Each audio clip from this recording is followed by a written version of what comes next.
নমস্কার, স্বাগত নিউজ ভ্যানগার্ডের পর্দায়। এই মুহূর্তে আপনারা দেখছেন রিং দ্য বেল। রয়েছে আমি আপনাদের সাথে চন্দন পান্ডে। আজ এসেছি নতুন এক বিষয় নিয়ে। আমার সাথে রয়েছেন একজন অতিথি, আমাদের নিউজ ভ্যানগার্ডের প্রতিনিধি। আপনারা প্রত্যেকে জানেন যে ধর্মনগরে যে ঘটনা ঘটেছিল এবং সেটাকে নিয়ে কিন্তু দিনের পর দিন আমরা প্রত্যেক দিন কথা বলে যাচ্ছি। যে জায়গায় মুখ্যমন্ত্রী নিজে ফোন করে বলেছিলেন সেই ব্যবস্থা নেওয়া হবে, 15 দিনের সময় চেয়েছিলেন। আজ 6 দিন অতিক্রান্ত হয়ে গেছে, কিন্তু এখন অবধি যে মুক্ত যে আসামি সে কিন্তু মুক্তভাবে ফিরছে। গোটা রাজ্যে কোথায় একটা ঘুরে বেড়াচ্ছে, কিন্তু তাকে এখন অবধি অ্যারেস্ট করতে পারেনি রাজ্য সরকার, পুলিশ ডিপার্টমেন্ট। তো এই বিষয়টা নিয়ে সেদিন কি হয়েছিল, কি ছিল ঘটনাটা, সম্পূর্ণ ঘটনাটা হয়তো আপনারা অনেকদিন ধরে শুনতে চান, দেখতে চান যে কে সেই সাংবাদিক। কেননা আপনারা ছবি দেখেছেন, কিন্তু আজকে তাকে আমরা স্টুডিওতে নিয়ে এসেছি। সে এখানে বসে নিজেই বলবে যে কি হয়েছিল সেদিন। তো স্বাগত জানাবো প্রথমে সুমন দেবনাথকে। স্বাগত সুমন। ধন্যবাদ। সেই দিন যে ঘটনা ঘটেছে ধর্মনগরে, সেটার পর কিন্তু প্রত্যেকের তরফ থেকে একটা প্রতিক্রিয়া এসেছে। প্রত্যেকে ধিক্কার জানিয়েছে সেদিন যে অয়েল মাফিয়াদের বিরুদ্ধে, এবং রাজ্য সরকারও অনেকটা এগিয়ে এসে বলেছে যে এটার বিরুদ্ধে ব্যবস্থা নেওয়া হবে। কি হয়েছিল সেদিন ঘটনাটা?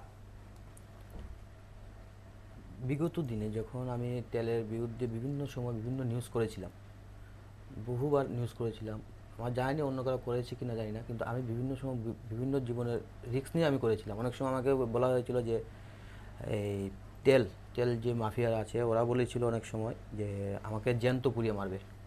তারপরেও আমি এটা করেছিলাম। করার পর সেদিন আমি শনিছড়া থেকে মানে আমাদের এই রিলেটিভ বাড়ি থেকে আসার সময় তখন প্রায় রাত্র 10:30 বাজে। তখন আমি যখন মানে রেলগেট এলাকায় এসে পৌঁছি, তখন আমাকে একজন ডাক দিল যে দরকার আছে, ইমার্জেন্সি।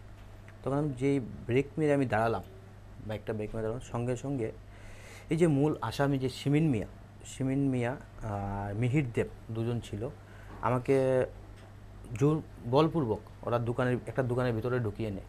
তখন আমি দেখলাম আমি একা, আমি ওদের সাথে করে পারবো না, জোরজবস্তি করেও পারবো না।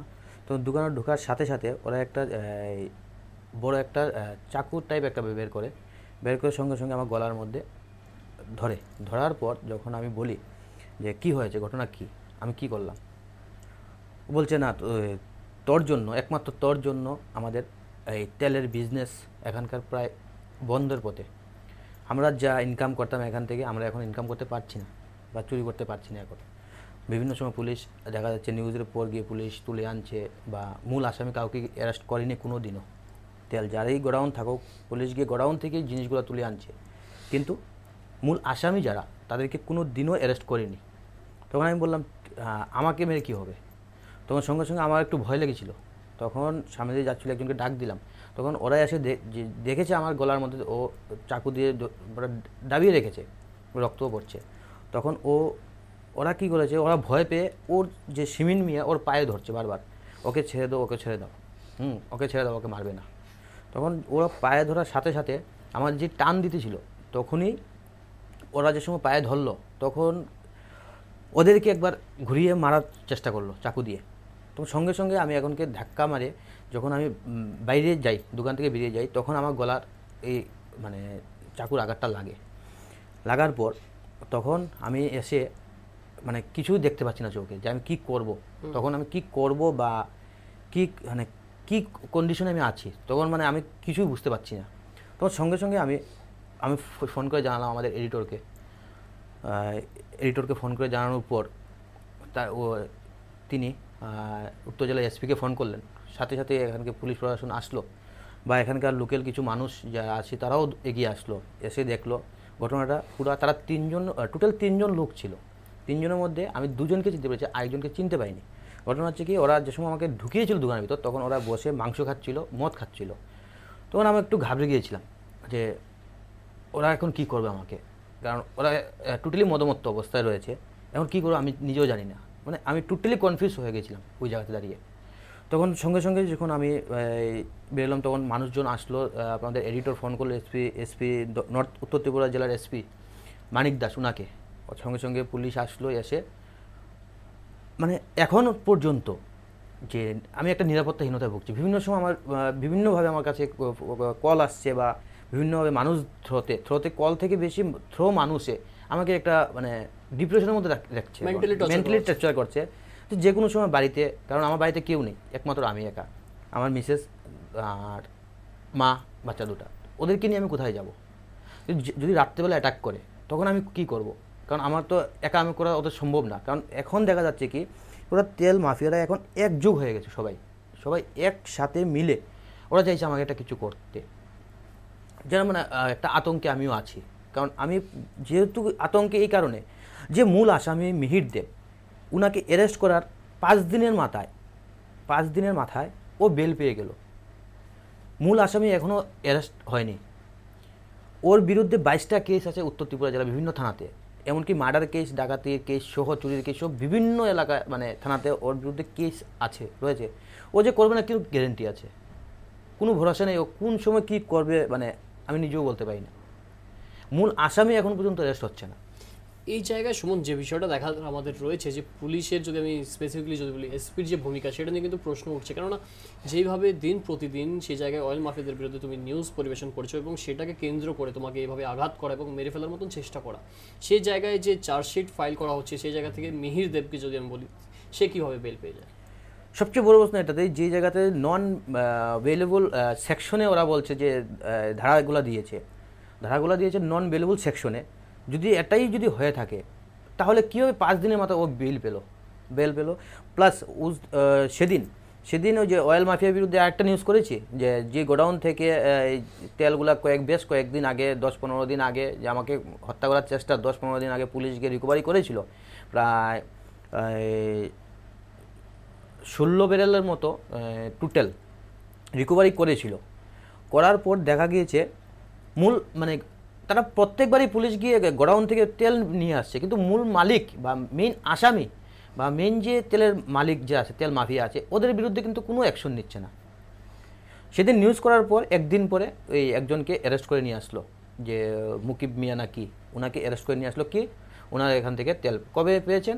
আজ থেকে 15-20 দিন 20 দিন আগে পেয়েছে ওরা। যাই হোক, তাহলে সাথে সাথে কী কারণে অ্যারেস্ট করলো না? অত ধর্মই ছিল। এখন সবচেয়ে বড় প্রশ্ন হচ্ছে যে মিহির দেব বেল পেয়ে গেল, মূল আসামি ফেরার, তাহলে এখন আমি কোন পথে যাব আমি ভেবে পাচ্ছি না। এই জায়গায় প্রশ্ন তো উঠবে, কেননা আমরা দীর্ঘদিনে যে দেখেছি তোমার যে সংবাদ পরিবেশন করতে গিয়ে তুমি এক পেট্রোল ডিপোতে ঢুকেছিলে এবং সেই জায়গায় তোমাকে দেখে ওরা পালিয়ে যাওয়ার চেষ্টা করে, সেই ফুটেজগুলো রয়েছে, আমরা দেখাবো দর্শকদেরকে। এবং এই জায়গায় যে আরও প্রশ্ন উঠবে যে যেভাবে দিন প্রতিদিন যে ডিপোর থেকে বেরিয়ে এসে প্রত্যেকটা ট্রাককে সেই ডিপোর যেখানে তেল বের করা হয় ইলিগালি, সেখান দিয়ে হয়ে আসতে হয়, নয়তো ড্রাইভারকে মারধর। হ্যাঁ, ড্রাইভারকেও মারধর করা হয়। কারণ ডিপো সবচেয়ে বড় প্রশ্ন হচ্ছে আমার এখানে একটাই, যেগুলো ডিপো থেকে গাড়িগুলো বের হচ্ছে, টোটাল 6 চাকা গাড়িতে 3টা চেম্বার থেকে, 3টে চেম্বারে 4000 করে 12,000 লিটার তেল থাকে, কম বেশি 12,000 লিটার তেল থাকে। তাহলে সবচেয়ে বড় প্রশ্ন হচ্ছে যে ডিপো থেকে গাড়িটা বের হওয়ার পর তারা অয়েল মাফিয়ারা কীভাবে যে এই গাড়িগুলোকে আবার সেম সিল করা, গাড়ির তালা থাকে, চাবি সিল করা থাকে, তারপর মানে ডিপো থেকে একটা চাবি থাকে যতটুকু জানা আইওসির ম্যানেজারের কাছে, আরেকটা থাকে পেট্রোল পাম্পের মালিকের কাছে। তাহলে মিডিলে তো খোলার কোনো কথাই থাকে না। তাহলে কীভাবে মিডিল থেকে খুলে তেল বের করে আবার সিল প্যাক হয়ে যাচ্ছে গাড়িগুলো? এই জায়গায় আরও একটা বিষয় আমাদের দেখার, যে শুধু অয়েল মাফিয়াই না, কিছুদিন আগে তুমি লিচি ড্রিঙ্ক একটা কোম্পানি যেখানে ইলিগাল ভাবে সেখানে ম্যানুফ্যাকচার করা হচ্ছিল, এবং সেই জায়গায় যখন তুমি যাও সেটাকে কভার করতে, এবং সেই জায়গায় সেটা একটা প্রক্রিয়া আসে যে জায়গায় একজন রাজনেতা একজন ফোন করে তোমাকে ধমকি দেয়। হ্যাঁ, তো ঘটনা হচ্ছে কি, আমি বলছি যে লিচি ড্রিঙ্কের ঘটনাটা হচ্ছে কি, আমরা একটা খবর পেয়েছি যে দীর্ঘদিন ধরে নাকি এই জায়গাতে একটা অবৈধ একটা লিচি ড্রিঙ্কের ফ্যাক্টরি চলছে, মানে বিগত 2 বছর ধরে চলছে। এটা নাই কোনো বৈধ কাগজ, নাই কোনো যন্ত্রপাতি বা যে কোনো জিনিস, মানে যে কোনো একটা ফ্যাক্টরি, জুস ফ্যাক্টরি বানাতে গেলে কি লাগে, মেশিনপত্র লাগে বা যে কোনো জিনিস লাগে। আমরা যে সময় প্রথম গিয়ে আমরা খবর পাই তখন শুধুমাত্র আমরা ভ্যানগার্ড প্রতিনিধি ছিলাম প্রথম দিন গিয়ে যখন আমরা গোডাউনে খোঁজ পেয়েছি যে একটা ঘরের ভিতরে পেছন দিকের দরজার দিকে ওরা লিচি ড্রিঙ্কগুলো বের করে এটা মার্কেটে ছাড়ছে, মানে এটা কি প্রক্রিয়াতে বানাচ্ছে ওইটা দেখার জন্য আমরা গিয়েছিলাম যে এটা কি আদৌ কি অবৈধ না বৈধ। তখন সঙ্গে সঙ্গে আমার ক্যামেরা অন ছিল, আমি বললাম দরজা খুলতে, ওরা দরজা খুলে যেই ক্যামেরা দেখলো, ক্যামেরাতে ধাক্কা মারলো। তখন দেখা গেলো কি, প্রথম অবস্থায় গিয়ে দেখলাম যে একটা কড়া, যে ডেক বলে আমরা, ডেকের মধ্যে ওরা জল আর চিনি দিয়ে একটা সিরাপ তৈরি করছে, একটা একসাথে লিকুইডটা বানাচ্ছে। ঠিক আছে, লিকুইডটা বানানোর পর দেখা গেল যে একটা যে কোনো ফ্যাক্টরি হোক বা রেস্টুরেন্ট হোক বা হোটেল হোক, আমরা জানি প্রথম অবস্থায় যে কোনো একটা যদি গ্যাস সিলিন্ডার ব্যবস্থা করে একটা কমার্শিয়াল প্রয়োজন, প্রথম অবস্থা তো এর প্রাইভেট ছিল, আমরা বাড়িঘরে যে রান্নার গ্যাস ব্যবহার করি এটা ছিল। দ্বিতীয় অবস্থা যে তাদের যে প্রক্রিয়াটার মধ্যে কোনো কিছুই নেই, এটা ডেগের মধ্যে চিনি, জল আর ফ্লেভার দিয়ে ওরা একটা মগের মধ্যে করে, যে আমরা জগ বলি, জগের মধ্যে করে ওরা বোতলে ঢুকিয়ে, প্লাস্টিকের বোতল ছিল, ছোটো ছোটো লিচির যে প্যাকিংগুলা, রিফ্রেশ লিচি নাম দিয়ে, বিভিন্ন কোম্পানির নাম দিয়ে ওরা এই লিচির এই ইয়েতে বোতলে ঢুকিয়ে তারপর ওরা সিল করে দিচ্ছে, সিল করে মার্কেটে ওরা ছেড়ে দিচ্ছে। কারণ এই যে আমাদের কাছে একটাই জিনিস অবাক লাগছে যে আমরা লিচিটা কিন্তু আমরা বড়রা খুব কমই খাই, বড় মানুষরা কিন্তু আমরা খুব কমই খাই কারা, আর যে সময় একটা বাচ্চা যায় দোকানে আমাদের সাথে আমরা নিয়ে যাই, বা যে কোনো ছোটো মানুষ যাক, তোরা ওরা কিন্তু ফার্স্ট প্রেফারেন্স দেয় কিন্তু লিচিটার দিকে প্রেফারেন্স দেয়। তখন আমাদের কাছে একটা মাইন্ডে আসলো যে আরে এটা তো বৈধ না, এটা অবৈধ, কারণ এটা হাত দিয়ে বানাচ্ছে, এটা কোনোদিন বৈধ হতে পারে না, এক নম্বর। দ্বিতীয় কথা হচ্ছে যে এটা তো আমরা খাই না, এটা খায় বাচ্চারা, ম্যাক্সিমাম বাচ্চারা। আমি চিন্তা করলাম যদি একটা নিউজ করার পর যদি এটা যদি একটু ভালো হয়, বা একটা প্রচুর বাচ্চা বেঁচে যাবে। কারণ এই লিচি খেয়ে কয়েকদিন আগে, মানে আমার নিউজ করার কয়েকদিন পূর্বে আমি পরে জানতে পারি যে নোয়াগাং বলে একটা জায়গা আছে, এখানে বয়স্ক 2 লোক অসুস্থ হয়েছে এই লিচি খেয়ে। তাহলে আমরা মানে তখন আমি চিন্তা করলাম যে এটা তো বাচ্চারা খাচ্ছে, বাচ্চারা এফেক্ট করবে প্রচণ্ড। তখন সাথে সাথে আমরা আমি খবর দিলাম north district chief medical officer, district health officer যিনি, ওনাকে খবর দিলাম। উনি ওনার ফুডের একজন অফিসার নিয়ে, এফএসও ফুড সেফটি অফিসারকে নিয়ে সঙ্গে সঙ্গে এসে দেখে উনি শকড। উনিও বলছে আই এম শকড। হ্যাঁ, উনি কিছু করার নেই, কারণ এইভাবে কোনো দিন এইরকম প্রক্রিয়া হতেই পারে না। কারণ হচ্ছে যে হাত দিয়ে বানিয়ে জগ করে কোনো কিছু মেশিন ছাড়া। তখন উনি বলছে তোমার কোনো বৈধ লাইসেন্স আছে? বলছে এখন নেই, বাড়িতে আছে। বাড়িতে থাকলে এখন তো ডিসপ্লে করার দরকার, আর কি আছে? ওদের না লেবার লাইসেন্স আছে, না কোনো এফএসও লাইসেন্স আছে, না কোনো কিছু বৈধ কাগজ আছে। তখন আমাকে বিভিন্নভাবে ফোন করে এই যে লিচি ড্রিঙ্কের যে মালিক, ওনার মামা উপেন্দ্রনাথ তিলতই, তো আমাকে ফোন করে বলছে যে নিউজটা না বললাম বারবার করার জন্য, নিউজটা করে দিলে আর জিনিসটা ভালো হলো না। প্লাস বলছে যে কিছু কিছু কারণে কিছু কিছু সাংবাদিকরা মারা যায়। রয়েছে আমাদের কাছে অডিও ক্লিপটা রয়েছে, আমি একবার দর্শকদের উদ্দেশ্যে সেই অডিও ক্লিপটা প্লে করবো এবং সবাইকে বলবো যে আপনারা শুনেছেন না, এর আগেও অনেকবার শুনেছি, আজকের দিনটাও আরেকবার শোনাতে চাই যে কি বলেছিলেন উপেন্দ্র বাবু। শুনুন একবার আপনারা। হ্যাঁ গো, আমি তোমরা এইভাবে কইলাম, এরপর নিউজও গেছে খবরটা জানি। কোন নিউজ গো? তোমরা নিউজ প্যান কার্ড, হ্যাঁ নিউজ কি হয়েছে গো? নিউজ প্যান কার্ডে, হ্যাঁ ওই যে কালকে তোমরা আসছাই, হ্যাঁ হ্যাঁ হ্যাঁ আমার ছবি সহ দেখাইছে। হ্যাঁ ঠিক নি? ও আচ্ছা, তোর বাড়ি একটা জিনিস কই, কো কাকু? আমি তিরতুর ফুলা, আমি নাক বেটা। হ্যাঁ হ্যাঁ আমি ওখান কিচ্ছু অ্যাকশন নিতাম না। হ্যাঁ হ্যাঁ কাকু, ওই যে কিছু সাংবাদিক মরেছে লাগি জানে, হ্যাঁ কিছু কিছু কারণে। হ্যাঁ আচ্ছা কাকু, আমি ডিস্ট্রিক্ট সম্পাদক, বুঝনি? আচ্ছা কাকু, না না আর দেখ দেবো তুমি আমার না তোমার তাহলে তোমার প্রথম ফোন করছো, ওখানে আমি নিউজ দেখি। হ্যাঁ দেখি আমি নিউজটা ইচ্ছা করে খুলছি, খুললে দেখি এই অবস্থা। হ্যাঁ তো ইয়ে তো দেন আমি হ্যাঁ আচ্ছা ঠিক আছে বাবা। না না তুমি সাংবাদিক মরে কি কারণ মনে কাকা? শুনো না না কাকা, কতটা খারাপ লাগে সাংবাদিক মারতে হইলে। সাংবাদিক যেহেতু কথা বুঝলেছো তে মাইরে লইও। আমি করছি নিউজ, আমি নিউজ করছি, তুমি পারলে মাইরো। শুনলেন কিভাবে সরাসরি ফোন করে উপেন্দ্রনাথ, উনি ডিস্ট্রিক্ট সম্পাদক ওবিসি মোর্চা বিজেপি দলের, এবং এরপর কিন্তু আমরা বিজেপি দলের সাথে কথা বলি এবং ওনারা কিন্তু বলেছিলেন যদি এরকম কোনো প্রুফ পাওয়া যায় ওনারা ব্যবস্থা নেবেন, এবং ব্যবস্থা নেওয়া হয়েছে। আমাদের কাছে যতটুকু খবর রয়েছে ওনাকে সেই পদ থেকে পদত্যাগ করতে বাধ্য করা হয় এবং দল থেকে এখন ওনাকে সরিয়ে দেওয়া হয় সেই পোস্ট থেকে। তো শুনুন, এই বিষয়টা যেটা দেখা যাচ্ছে শুধু অয়েল মাফিয়াই না, যে লিচির মতন যে যখন অবৈধভাবে যে ব্যবসা চালানো হয় সেই জায়গায় যখন নেতারা এগিয়ে আসে এবং ওনাদেরকে প্রশ্রয় দেয়, তখন কতটা সম্ভব আমাদের জন্য কাজ করা। আমরা তো প্রথম কি আমি বলছি যে প্রথমত তো উনি আমাকে ফোন করে বললেন, তারপর আমাদের যে একজন কলিগ আছে যে রূপক দেবনাথ, ওকে তো রাত্রে 10টা পর্যন্ত কন্টিনিউ ফোন করছে, বলছে যে নিউজটা চলে গেলো, এই করলো। ও বলছে হ্যাঁ আমি পাঠিয়ে দিয়েছি, কিছু করার নেই, পাঠিয়ে দিয়ে, যেটা আমি সত্যি।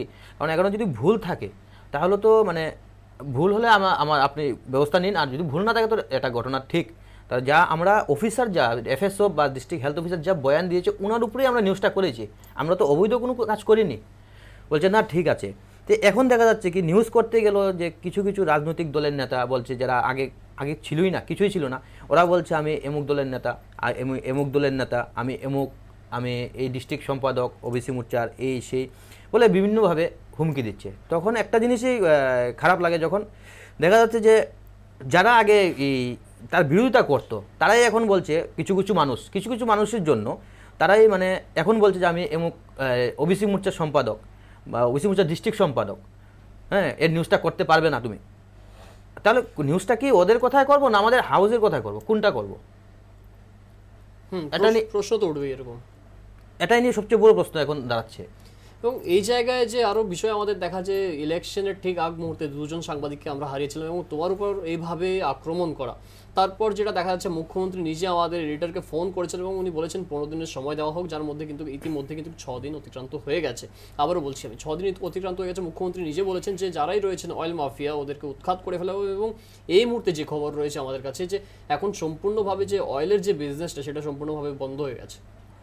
এক্ষুনি মানে দিনের বেলা তো আগে তো দিন রাত তো 24 ঘন্টা করতো, এখনও মানে রাত্রিবেলা কিছু কিছু জায়গায় আমাদের খবর আছে, কারণ আমরা যাই না, আমরা ভয়ে যাই না, কিছু কিছু জায়গার মধ্যে রাত্রিবেলা অনেক সময় তেল বের করা হচ্ছে, এখনও হচ্ছে, একটু সম্পূর্ণভাবে বন্ধ হচ্ছে না।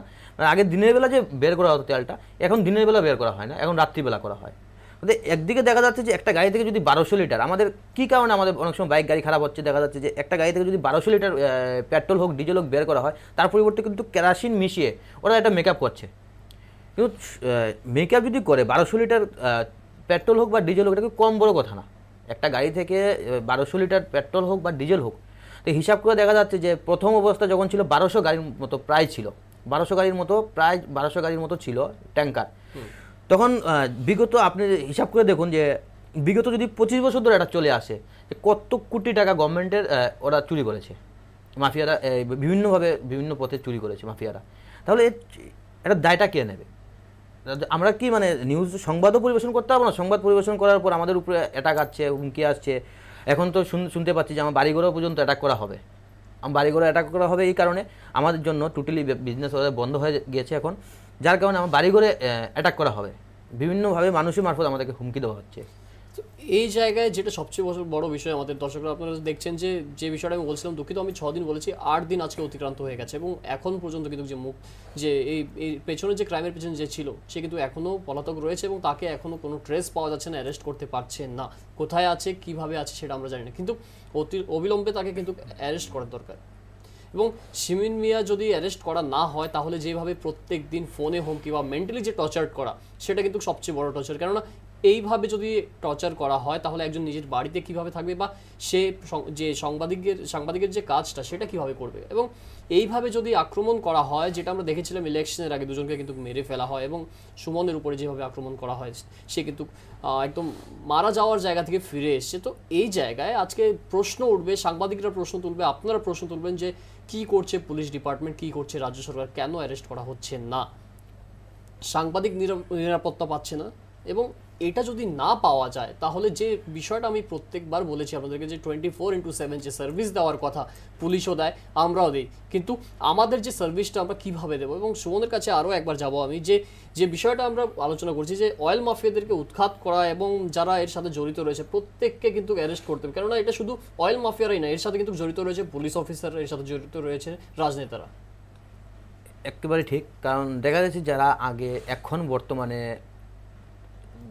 শাসক দলের হয়ে কাজ করছে, ওরা কিন্তু নির্বাচনের পূর্বে তারা কিন্তু তখনকার যে দল ছিল সিপিএম, ওদের হয়ে কাজ করেছিল, ওদের হয়ে কাজ করতো, ওদের পার্টির মিটিংও দেখা যেত বা সব সময় ওদেরকেই দেখা যেত সবচেয়ে বেশি। তো একটা প্রশ্ন হচ্ছে যে 3 তারিখের পরে ওরা দলে এসে আবার এই ঘটনা তো কি ঘটনার সমান হয়ে যাচ্ছে। তাহলে ওরা যদি সিপিএম থাকতো, যে এরকম তেল চুরি করে যাচ্ছে, নতুন গভর্নমেন্ট সরকার আসার পর, বিজেপি সরকার আসার পর, নতুন সরকার আসার পর ওরা আবার বিজেপি এসে যোগদান দিয়ে কিন্তু ওরা বিজনেসটা চেয়েছিল ঠিকভাবে চালিয়ে যেতে, ঠিক মানে সমান্তরালভাবে ওরা এই যে মাফিয়ার বিজনেসটা, তেল মাফিয়ার যে বিজনেসটা ছিল ওরা চালিয়ে যাওয়ার জন্য চেষ্টা করছিল। কিন্তু সবচেয়ে বড় মানে ওদের ব্যাঘাত আছে যখন নিউজ ভ্যানগার্ডে এই সংবাদগুলো বিভিন্ন সময়ে পরিবেশন করানো হয়েছিল, তখন কিছুটা হলো তাদের এফেক্ট আসে, যার ফলে বিগত দিনে আমাকে গত কয়েকদিন পূর্বে আমাকে মেরে ফেলার চক্রান্ত করে ওরা। এবং এই জায়গায় আরও যে বিষয়গুলি দেখার, যে আমরা দেখেছি কিন্তু বিভিন্ন সময় কিছুদিন আগের বিষয়, যেটা আমি বলতে চাই পার্সোনালি, দেখেছি যে কিছু কিছু পুলিশ অফিসারদেরকে কিন্তু সাসপেন্ড করা হয়েছে ইতিমধ্যেই, এবং ওনারাই কিন্তু যে সরকার যে প্রয়াস চালাচ্ছে নেশামুক্ত ত্রিপুরা, সেখানে ওনারাই অ্যানাউন্সমেন্ট করছেন। অবাক দৃশ্য, এগুলো দৃশ্য আমরা দেখছি আমাদের রাজ্যে, কেননা যাদেরকে সাসপেন্ড করা হয়েছে নেশা সামগ্রীর কেসের সাথে জড়িত রয়েছে, তারাই আবার নেশা বিরোধী যে অভিযান চালানো হচ্ছে রাজ্য সরকারের তরফ থেকে, সেখানে সামনের সিটে বসে অ্যানাউন্সমেন্ট করছে। হ্যাঁ, এটা একেবারে ঠিক। কারণ দেখা যাচ্ছে বিগত দিনে যারা পুলিশ অফিসার ছিল, তারা একটা অ্যাকশন নিতে মানে অনেক সময় অ্যাকশন নেবে না, এটা হচ্ছে ওদের ব্যাপার। কারণ দেখা যাচ্ছে কি এখন করলে অ্যাকশন নিচ্ছে কীভাবে, যে মূল আসামি ছিল যে সিমিন মিয়া যে মূল আসামি ছিল, ইচ্ছা করলে পুলিশ ধরতে পারতো। ও বিগত 4 দিন পর্যন্ত আমাদের কাছে যে খবর ছিল ধর্মনগরেই ছিল, 4 দিন আমার উপর অ্যাটাক করার 4 দিন পর্যন্ত ধর্মনগরে ছিল। তখন কি পুলিশ পায়নি ওদেরকে? না ধরার জন্য অ্যাটাক করেছে। কারণ দেখা যাচ্ছে যে মিহির কীভাবে বেল পেয়ে গেল? ও তো এখন আরও প্ল্যান করবে আমাকে অ্যাটাক করার জন্য। কারণ ও বলবে যে এখন ভাবছে কি, ওরা বিভিন্ন কিছু শোনা যাচ্ছে, ওরা যেহেতু বলছে যে একবার যখন জেল খেটেছি ওকে মেরে বস্তাত ভরে ফেলে দিয়ে লাগলে প্রয়োজনে জেল আবার খাটবো। তখন আমি এখন চিন্তা করছি মানে কি হবে এটা এখন। প্রশ্ন এগুলো মানে আমাদের অবাক করে দেয় যখন আমরা এইসব প্রশ্ন আমাদের সম্মুখীন হতে হবে, এবং যখন মেন্টালি টর্চার করে, তার চেয়ে বড় টর্চার কিছু হতে পারে না। ফিজিক্যাল টর্চার চেয়ে বড় টর্চার হচ্ছে মেন্টালি টর্চার, কেননা সেই টর্চারগুলো যদি করা হয় সেটা মেনে নেওয়া যেতে পারে না, একজন সেটা নিতে পারে না।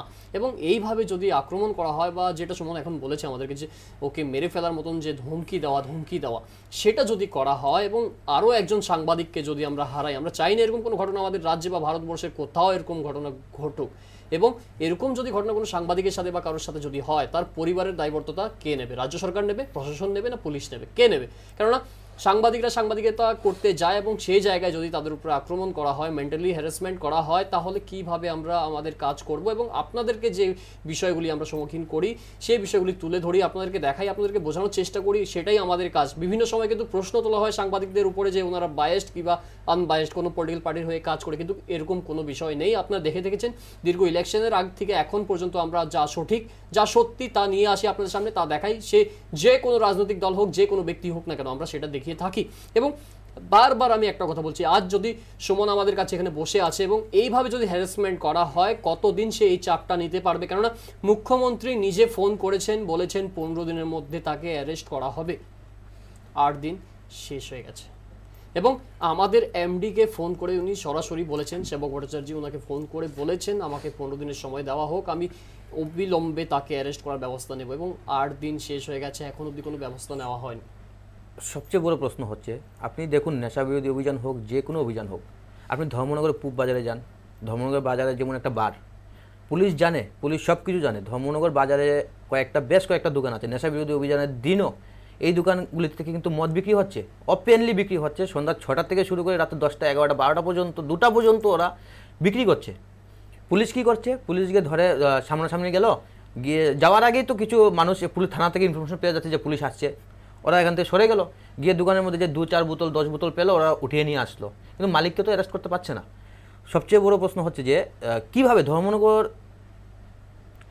একটা বাজার, মার্কেট, সবচেয়ে বড় একটা বাজার, মানে এখানে একটা মেয়ে লোক যায় আসে, সব কিছু মেয়ে লোকরা বাজারে আসে, অনেক সময় মেয়ে লোকরা, কিন্তু দেখা যাচ্ছে বাজারের মধ্যে ঠিক মাছ বাজারের আশেপাশে হোক বা মাছ বাজারের সাইডে হোক, 4 থেকে 5টা ওপেন বারের মতো করে রেখেছে, যারা অনেক সময় মেয়ে লোকরা বা ভদ্র মহিলারা বা ভদ্র ঘরের ফ্যামিলির লোকরা যখন ওই দোকানের পাশ দিয়ে আসে, তখন ওদের লজ্জাবোধ হয় যে ধর্মনগরের মানে একটা ওপেন বারের মতো যে সিস্টেম হচ্ছে, এখন লজ্জাবোধ হয়। শুধু ধর্মনগর বাজার না, আপনার রাজবাড়ি এলাকার যান, সেদিন ওই যে ওসি বড়বাবু গিয়ে ধরে আনলো এই রাজবাড়ি ইয়ে থেকে। ওরা কী করে, বৃহস্পতিবার দিন দোকান বন্ধ, বাইরের দিকে তালা মেরে দিল, আর ভিতর থেকে লোক দাঁড়িয়ে বারবার মদগুলা উপর দিকে দিচ্ছে। কিন্তু এর কয়দিন পূর্ব হার্ডলি 10-15 দিন আগে 1,70,000 টাকার মাল রিকভারি করেছে পুলিশ, এক্সাইজ ডিপার্টমেন্ট পুলিশ গিয়ে রিকভারি করেছে। বারবার পুলিশ যদি এরকম অ্যাকশন করছে, কিন্তু ওরা তো বিক্রি তো আর বন্ধ হচ্ছে না। ড্রাগস বিগত দিনে ধর্মনগরে কল্পনা করা যেত না, এখন ধর্মনগর মার্কেটের মধ্যে অ্যাভেলেবল ড্রাগস বিক্রি হচ্ছে, গিয়ে পুলিশ ধরছে, কিছু ধরতে সক্ষম হচ্ছে, কিছু পাচ্ছে না। কিন্তু এইগুলো কী কারণে হচ্ছে? এইগুলা কি পুলিশের ব্যর্থতা নাকি পুলিশের মধ্যে কিছু লোক যারা ওদেরকে খবর দিয়ে যাচ্ছে পুলিশ আসছে, পুলিশ এই করছে সেই করছে, এটা কি? ঠিক আছে সুমন, অসংখ্য ধন্যবাদ। সুমন এসছে আজকে আমাদেরকে, ধন্যবাদ সুমন আমাদের সাথে থাকার জন্য এবং সম্পূর্ণ বিষয়টা তুলে ধরার জন্য। দর্শকরা আপনারা শুনছেন সুমন কিভাবে বললো যে সেদিনকার ঘটনা, এবং আমরা সর্বশেষে যে বিষয়টা বলতে চাই আবারও, নেশার বিরুদ্ধে যে প্রয়াস চালিয়ে যাচ্ছে রাজ্য সরকার, আমরা স্বাগত জানাই, সেটাকে রাজ্যবাসীরাও স্বাগত জানায়। কিন্তু এইভাবে যদি সাংবাদিকদের উপরে যদি আক্রমণ করা হয় বা হ্যারাসমেন্ট করা হয়, মেন্টালি টর্চার যদি করা হয়, তাহলে আগামী দিনগুলোতে যদি কোনো সাংবাদিক এসে, সুমন হোক বা জনি ভট্টাচার্য হোক, আমাদের কুমারঘাটের প্রতিনিধি, যে কোনো সাংবাদিক হোক, যে কোনো হাউসের হোক না কেন, এইভাবে যদি টর্চার করা হয়, আঘাত করা হয়, তাহলে কিভাবে সাংবাদিকরা সাংবাদিকতা কাজ করবে? এই প্রশ্ন রেখে আজকে শেষ করবো এখানটায়। আপনারা বিচার করবেন, আপনারাই দেখবেন, এবং রাজ্য সরকারের কাছে আবারও আহ্বান রাখবো যে অবিলম্বে যে এই ক্রাইমের পেছনে রয়েছে সিমিন মিয়া, তাকে অ্যারেস্ট করা হোক। কেননা তাকে যদি অ্যারেস্ট করা না হয়, তাহলে আগামী দিনগুলোতে কিন্তু এখান থেকে একটা মেসেজ যাবে যে রাজ্য সরকার এবং পুলিশ ডিপার্টমেন্ট ব্যর্থ রয়েছে এই জায়গায়। অন্যান্য নিউজ এবং আপডেটসের জন্য দেখতে থাকুন নিউজ ভ্যানগার্ড। নমস্কার।